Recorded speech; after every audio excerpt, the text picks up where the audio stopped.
Welcome to the Ecom 80/20 podcast, the show for brands looking to compete and win at selling online by building better customer relationships. Hosted by Isaac Hyman and Jaco Rosenberg, co-founders of Highflyer Digital and marketing experts for 7, 8, and 9-figure brands, we'll reveal, discuss, and demystify the secret strategies that the top 1% use to acquire, convert, and retain customers better. Our mission is to help level the playing field and help you build more profitable, predictable, and scalable revenue streams for your business. Let's get started.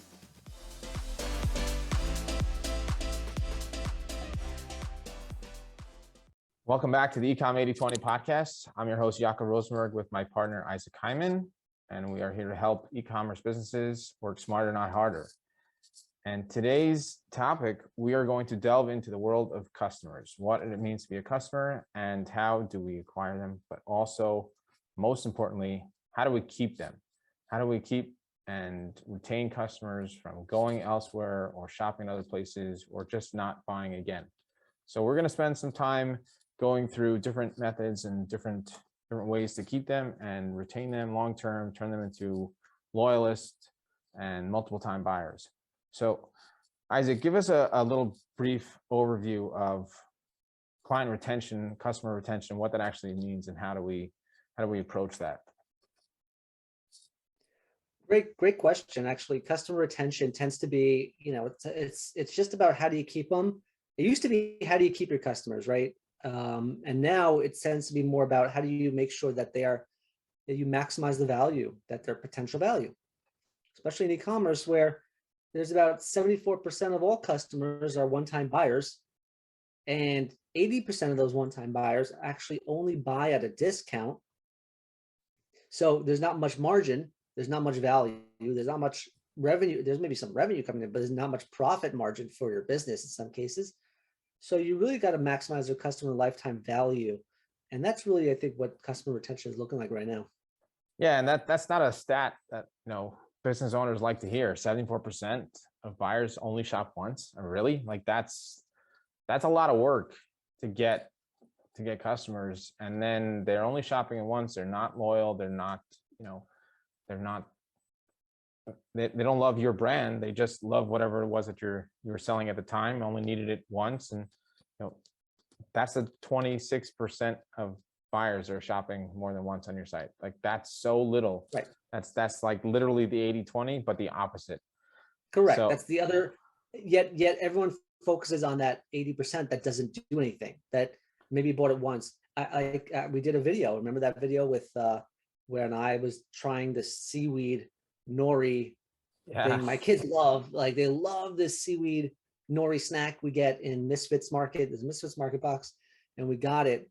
My kids kill them. They love them. I tried it, not for me, but I will try something once.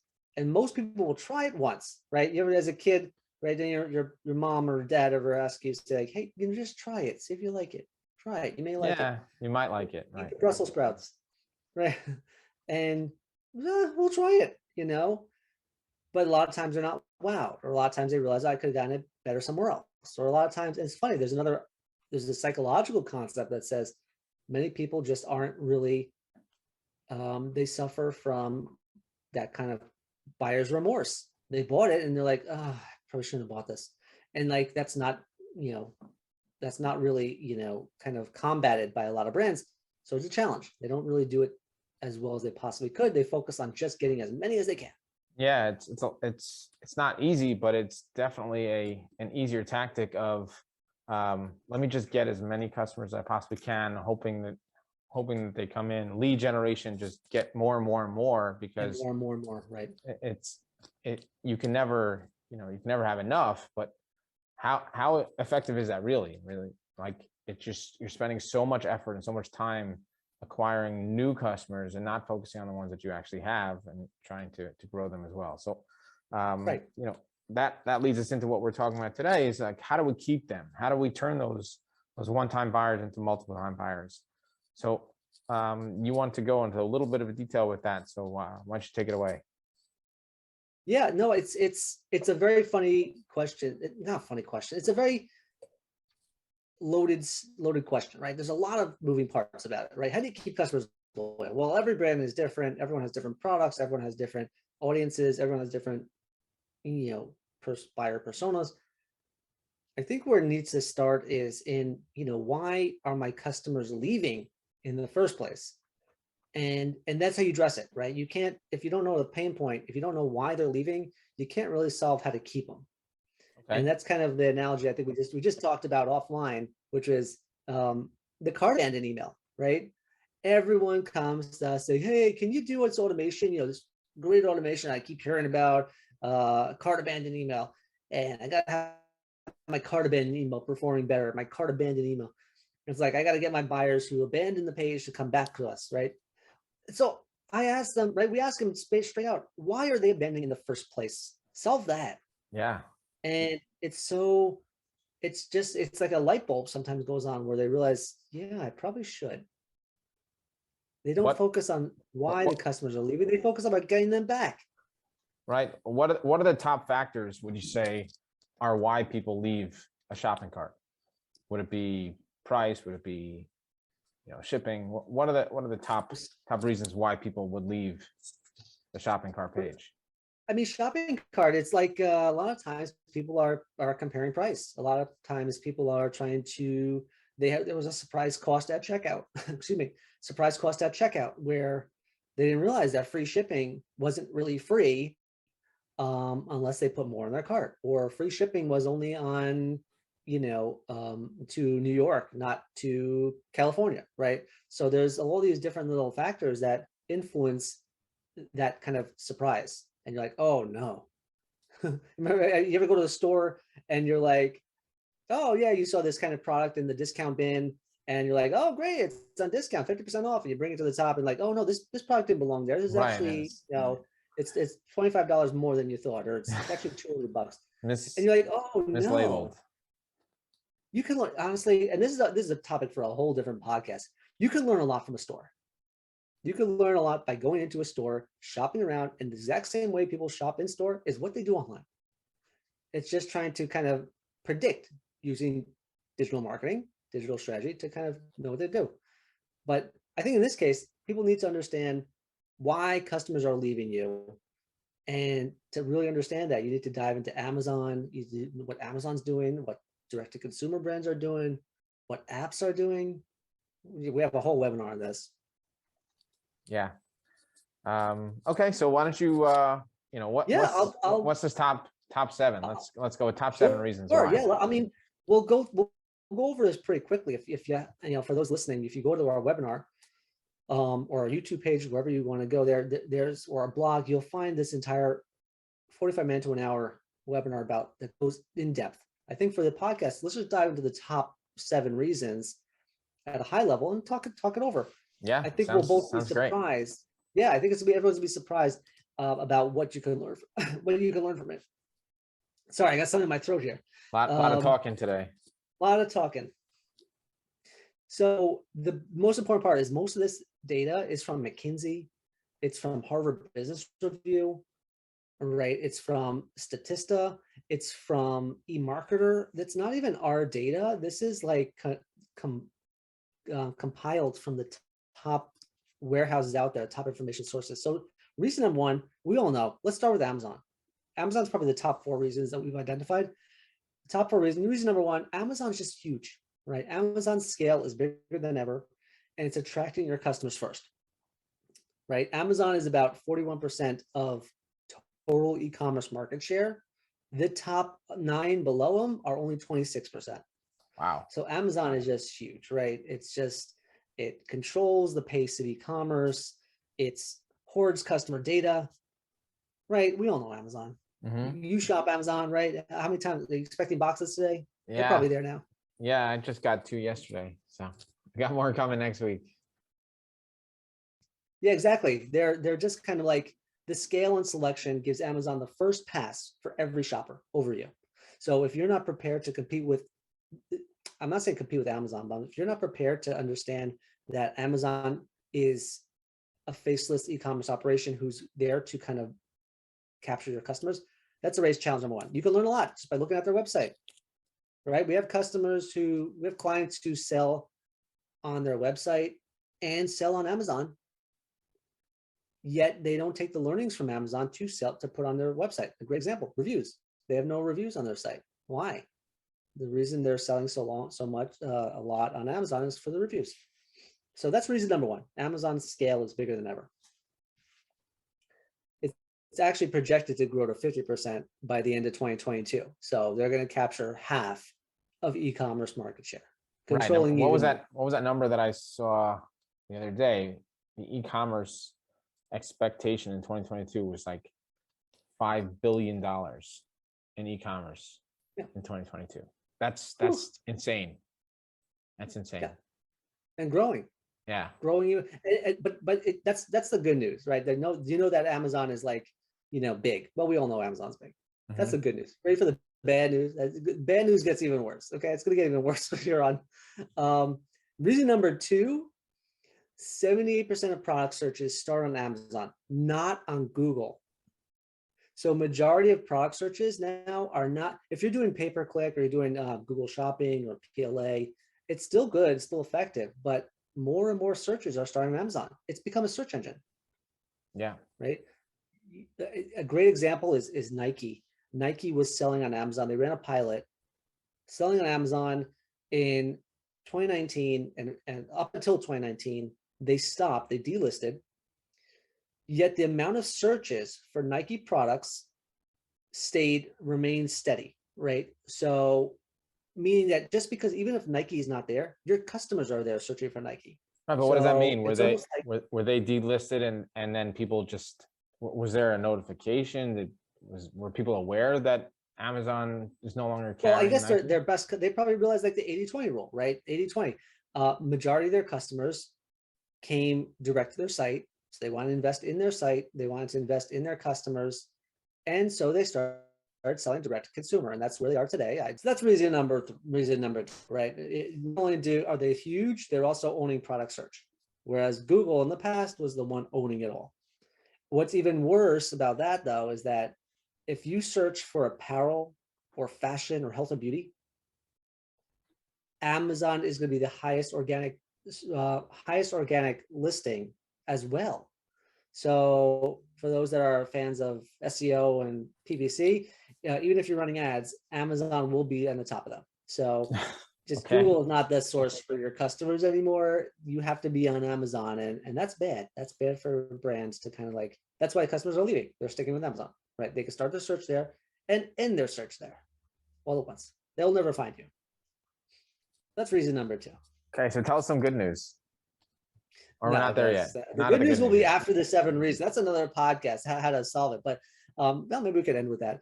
But reason number 3, Amazon's just huge value. I mean, my God. Yeah, I don't think I'm a Prime member, right? Are you a Prime member? Yeah, sure, Amazon of course. Prime? I've been for 5 years. Yeah. 5 years. Who isn't a Prime member? Look at that scale. There's a scale here. You can see it was at, in 2017, there were 99 million. They're projected to be at 153 million Prime subscribers. Wow. And they keep raising the price.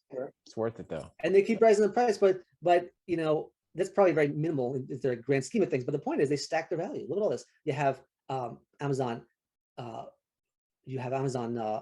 Kindle services, you have Audible services, you have Amazon Video, Prime Video to watch movies on demand. You can shop on Zappos. There's so many different things that come with a Prime membership. Whole Foods, you get deals at Whole Foods as a Prime member. This is huge conglomerate of value that they stack, and you just can't beat it. When's the last time are you a loyalty member on, I don't know, Nike.com? Are you a loyalty member on? I don't shop there enough. Ikes.com, right? I mean, you're certainly not a loyalty member, and they don't have that immense amount of value to give to you. Customers have a one-click option for unlocking immense value that is simply unapproachable for most brands. So that's reason number 3. There's just too much value. So they're big, people start their search there, and there's a lot of value. And finally, from the Amazon angle, reason number 4 is that Amazon sets the pace on logistics, right? They just kind of like, they dominate on just shipping, right? Right now, and it's funny, I was talking to one of my friends over at eTail Palm Springs. They said that 75%, they're making 2-day shipping a priority this year, 2-day shipping. Amazon has had 2-day shipping for how long? A while, very long time. At Like, least at like least 4 20, years. Yeah. at least 4 years. Then they're making a priority now. They're setting the pace. Amazon sets the pace. By the time they're thinking about 2-day delivery, Amazon is already on next hour delivery. Right. Okay, so that's all If you need to know, right? That pace Amazon's is coming there. close to, inception. They're gonna put products in your brain before you even think about them. Right. Exactly. They're going to go into the metaverse and start having this storefront where you can do whatever. You can even walk out in stores here. They're beta testing something over here in the tri-state area with some stores, and I mean, they've done that before. You just come in, grab the items you need, and walk out, type of thing. And they're just 3 years ahead of everyone. And when you're 3 years ahead of everyone, you set the pace. You're a Set biker. the market. Right? Yeah. If you're in the lead, right? You determine who gets. You set the pace for everyone. Yeah. Yeah. So that's reason number 4. They set the pace. But let's not only talk about Amazon. That's the worst. That's the worst part. We know Amazon's huge, but Okay, good. there's another angle. Yeah, no, we know Amazon's huge. Everyone knows that. Yeah, we'll never beat Amazon. Maybe you'll level the playing field, but you never beat Amazon. Reason number 5, though, is now let's talk about tech and apps and Meta. We Okay. talked about many times that customer shop. Like, if you ordered a meal, if you ordered from a restaurant right now, how do people usually order from a restaurant? You'd say. You mean Used to like be you call the from you call or right. Yeah. You call to place your order. Sometimes it's even easier than. Yeah, sometimes you call. Maybe you'll visit the store website. Majority of people, though, will go to DoorDash, Grubhub, Uber Eats. Apps are inserting themselves between you and the customer, right? They're just in between. Yeah, that was a Super Bowl commercial, wasn't it? Uber Eats was a Super Right. Bowl Oh commercial. yeah, Yeah, yeah, that was that's very right. funny. Uber Eats That now. was No, brilliant. we don't just do food now. Right, that was so We funny. do groceries. Well, that's nice. That's bad for the grocer. Now that they have no control of the customer, apps are inserting themselves in between. You ever play the game of telephone or anything like that? It's like you used to have a one-on-one direct connection to your customer. Now you don't have that connection. You got to go through the app. Right. Like, you kidding me? It's like monkey in the middle. Like, there's nothing in you've disrupted that. And all these brands are popping up, all these apps, DoorDash, Instacart, ShopRunner, all these are, and the customers become loyal to the app, not to you. So that's reason number 5 about why it's a problem. But it goes even deeper. If you're thinking about not just from the app side, but you think about Meta, like Facebook and Instagram, social commerce is also disrupting it, right? It's kind of inserting themselves too. Now people can shop on Amazon, shop on Facebook, shop on Instagram, and you're going to have to end up paying a 3% margin or little checkout fee, transaction fee, and all these little things add up, right? Right. But every, e-commerce shops should be having these, social commerce. They should be on Instagram shopping. They should be on Facebook shop, but doesn't mean it's the best way for the e-commerce brands. Right. It's not ideal. Right. And when we talk about 80-20 rule, customer retention and working smarter, not harder, if you're focusing on keeping your customers, maybe you may not want to keep introducing new ways to shop that will steal your customers, that customers will be rely on. It's good to have it as a side source of revenue and be there. But if their sole goal is to just actually, if your sole strategy is to get DoorDash on your site or Uber Eats, that's going to end up kicking you in the butt, because they're going to become loyal to the app, not to you. Look at this person down the bottom. There's this woman. You know her handle. Her handle was @Metaverse. Oh, this is @Metaverse. Yeah, I heard the story. This is @Metaverse. So for those that don't know, @Metaverse existed. She was this woman posting stuff, just living her life, living her best life, and she got kicked off when Facebook decided to rebrand as Meta. One way of doing it. So they took her handle. Yeah. So reason number 6 is that let's talk about DTC brands, right? The ones that are digitally native. They're attracting digitally savvy, digitally native customers, right? Think about, like, you or I, we didn't necessarily grow up with the internet like at our disposal, right? We had the internet, midway starting, right? Maybe I don't know. My first handle, my first screen name was when I was 15. We had AOL. So They will. 25 years ago was my first exposure to the internet, but like we didn't use it the same way we use it now, not even close. Right. And digital brand, the ones that grew up with the internet, the ones that are just born Brooklyn and Casper, you know, Wayfair, tons, Glossier, all of them are digitally native. They all grew out of the internet, right? It wasn't like they have a storefront. Now they're going to the stores. But because they grew out of the internet, they're attracting the ones who also grew up with the internet. They're attracting digitally savvy customers. And that is really a challenge for businesses to try and compete with that and keep customers if you're not digitally native, right? For sure. DTC brands are known to be our customer first just as well. Their main definition is that they own the customer journey, they own the customer data. And the legacy brands out there, the e-commerce stores, just aren't doing it. They just haven't grown up with the internet. They're like lagging, right? They're struggling trying to say like, oh, I can't even get my Shopify website to work as well as I would like, well, let alone be digitally native and think about customer first. So it's really killing a lot of brands out there. You know, and that's why a lot of brands have scaled from like 50 million a year to like $1 billion in like 4 years. We hear about all these unicorns out there. Like I said, Glossier, Casper, Parachute, Resident, all of them scaled up huge because they're digitally native and digital first. And have all that data. That's why customers are leaving. And finally, the reason number 7 why customers are leaving is this. DTC brands are funded by Silicon Valley. So they have really good, really, really strong war chests. And they have one goal, acquire. Just want to acquire everyone. Look at this. Look, you see this graph right here. Look at the amount of venture capital that jumped into the space. It just like quadrupled from 2014 to 2018. Just a huge amount of deals. An average deal value, it's been on the rise since 2008. And what are they spending all that money on? They're spending 93% of direct-to-consumer brands are focused on acquisition marketing. Their whole goal is to acquire your customers, and they're willing to spend for it. And you probably can't compete. Most of the brands listening to this podcast probably cannot compete with all that spend. Not possible. There's too many DTC brands are shaping up. Look at this Lumascape, 2018. There was maybe, I don't know, I'm throwing a number out there. Maybe 1/4 of the amount of brands that exist now in 2021, and direct-to-consumer brands only. So not only are they growing, they're rising your costs up. They're you know, it's kind of more costlier to advertise, and they're outspending you. So that's why when customers see them more, they're going to go to that.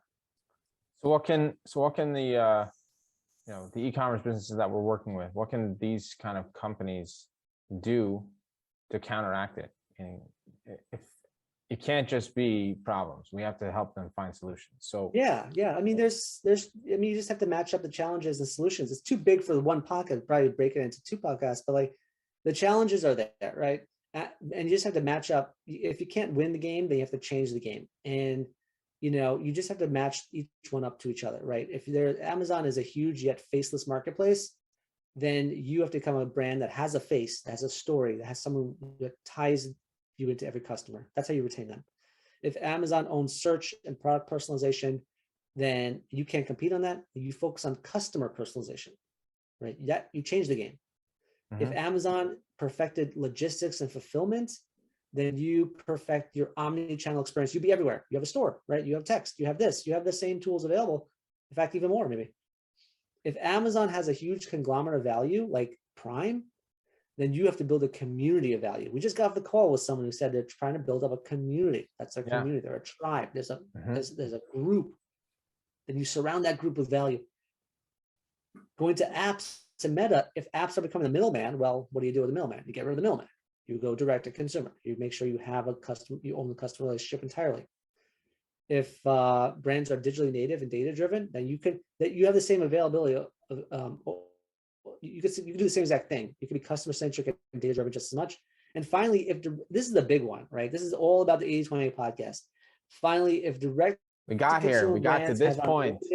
That's how it is. That's what you've been waiting for. You'll find out. Yeah, this is why email, SMS, and CRM is so critical now. If direct-to-consumer brands have unlimited acquisition funds and you can't beat them on that level, you focus all your funds on retention and loyalty and investing in your customer. That's it. Ones you already have, right? Your customers are people, they're not your potential customers. They are your customers. They purchase from you once. Are your customers. How do we get them to purchase again and again and again? That is the 80-20. That is growing your business from your existing customers and focusing on your customers. So absolutely focus all your efforts on retention, and acquisition is great. Getting customers is great. It's one step, but it's not growing. It's not scaling. It's not having a business. It's having a list of customers. So in order to grow your business, you need to grow your customer base, your customer value, customer lifetime value, and turning them into loyalists. That's it, right? We now know why they're leaving, right? Cart abandoned, right? Like you just said before. We now know why people are abandoning us.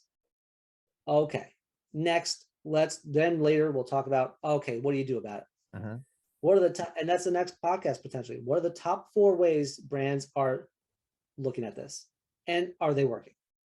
Yeah, that sounds like a great idea. We'll leave you on a cliffhanger. Sounds like fun.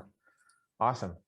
Well, this was great. There's a lot of details here, a lot of stuff to digest, because Amazon is really killing it. And just how do we focus our efforts into what we can control, right? There's things that you can control and things that you cannot. Things that you can spend your time worrying about the big bad Amazon, or you can worry about the things that you can control, like your customers and how do you retain those. So great job here. And if you want more details on this, there's a huge, nice long webinar, hour-long webinar. Isaac goes into greater detail, available on our site, available on our YouTube channel, available on our social channels. Check it out. And this has been a lot of fun going into the customer. And thanks so much for listening to the Ecom 80-20 podcast. I'm your host, Jaco Rosenberg, with my partner, Isaac Hyman, and we help customers work smarter, not harder. Thanks a lot, and have a great week, everybody. Talk soon. Thanks for listening to the Ecom 80-20 podcast. If you enjoyed this show, please make sure to subscribe and follow us on social at Highflyer Digital for daily tips, content, and videos. To put this week's strategy into action and move your brand forward, go to highflyerdigital.com/book and schedule a free 15-minute chat with Isaac and Jaco. Let's partner together to compete and win at e-commerce. Your brand is worth it. Until next week, this is Isaac and Jaco wishing you a successful and profitable week.